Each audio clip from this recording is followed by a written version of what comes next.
Vous êtes sur Sud Radio. Nous sommes avec Françoise Degois. Bonjour Françoise. Bonjour mon cher Jean-Jacques. Et puisque nous parlons de médecine, parlons du Premier ministre. Mais que se passe-t-il? Parce qu'il y a un petit mystère, dites-moi. Alors, on va revenir sur le budget, on va revenir sur la situation politique, mais là, il y a un petit mystère. Alors, je ne suis pas médecin et je m'excuse par avance. Oui. Je ne suis pas diaphorus, d'ailleurs, même pas. C'est vrai que cette opération, quand même, Jean-Jacques, de Michel Barnier, d'une lésion cervicale, nous a un peu cueillis à froid, hier après-midi. Oui. Surtout la manière dont Matignon a communiqué, en expliquant, je cite, que les analyses sont en cours et qu'on connaîtra les résultats dans quelques semaines. Alors, des résultats de quoi? Tout le monde s'interroge. A priori, d'une biopsie, hein. Le communiqué ne le dit pas. Mais des analyses en cours, on analyse quoi? On va pas analyser les cervicales, on va pas les sortir, les analyser. Enfin, on est un peu dubitatif sur cette façon de dire sans dire. En tout cas, Jean-Jacques, vous savez, ça confirme que Matignon est une forme d'enfer. Je ne veux pas me livrer à la psychanalyse sauvage, mais quand même, on se souvient des colites néphrétiques à répétition de Michel Rocard dans son duel cruel avec François Mitterrand. C'était terrible. Il était couché 6 mois par an, Michel Rocard, de souffrance. Du dos en capilotade. Souvenez-vous de François Fillon. Moi, je l'ai suivi en voyage officiel. François Fillon, il marchait avec des cannes. Là, c'était son match de boxe permanent avec Nicolas Sarkozy.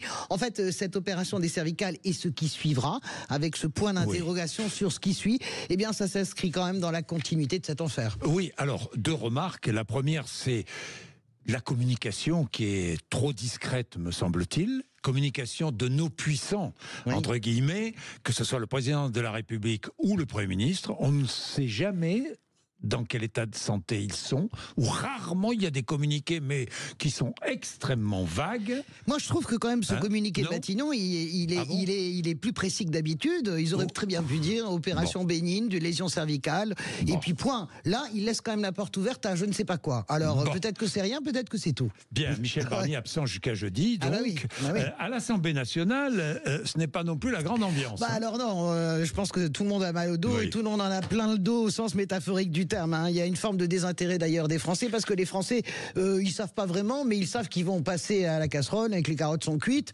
et que de toute façon, tout est joué. Alors ici, attendre, et puis on rentre dans une mécanique parlementaire un peu complexe, Jean-Jacques, y compris pour les mordus comme moi. Moi, j'adore ça. J'ai regardé ce week-end, et j'ai pas réussi à vous expliquer. J'ai même décroché ce week-end. J'ai perdu les macronistes, par exemple. Je ne sais pas où sont les macronistes. Je ne sais pas ce qu'ils font. Ils rentrent, ils sortent, ils soutiennent sans soutenir.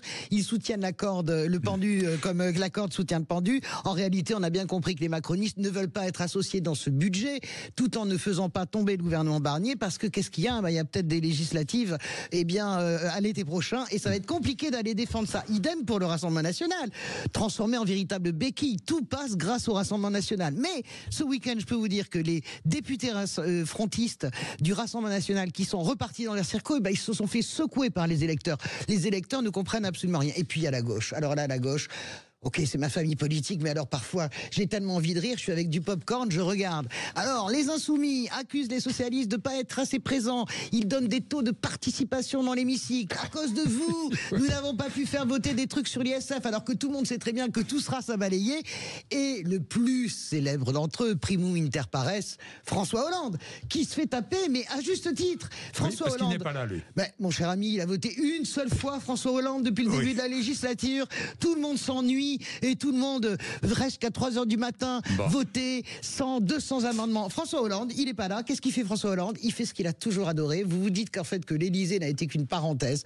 Il est premier secrétaire. Et François Hollande, il commente le futur congrès qui n'a même pas eu lieu. Et vous savez que pour lui faire plaisir, Olivier Faure, faites un effort. Laissez-lui votre fauteuil de premier secrétaire. En gros, les Français regardent ça comme une série Netflix, un peu moins bonne quand même, en se disant qui va gagner de Attal ou Borne, qui va gagner de Bardella ou de Marine Le Pen, qui va gagner de Faure ou de François Hollande, qui va gagner des Insoumis au Parti Socialiste. C'est très très drôle en fait. Voilà. Et de budget, on parle très drôle, le budget. Tiens, Charles de Courson, qui est rapporteur général du budget. Voilà un homme formidable. Il sera là. Il sera là. Lui, il sera là avec nous tout à l'heure. Parce que contrairement à François Hollande, Olivier Faure est là, Manuel Bompard est là, et ils sont là jusqu'à 4h du matin. Et en plus, ils tweetent pour bien montrer qu'ils sont là. Oui, évidemment. Il est 7h51.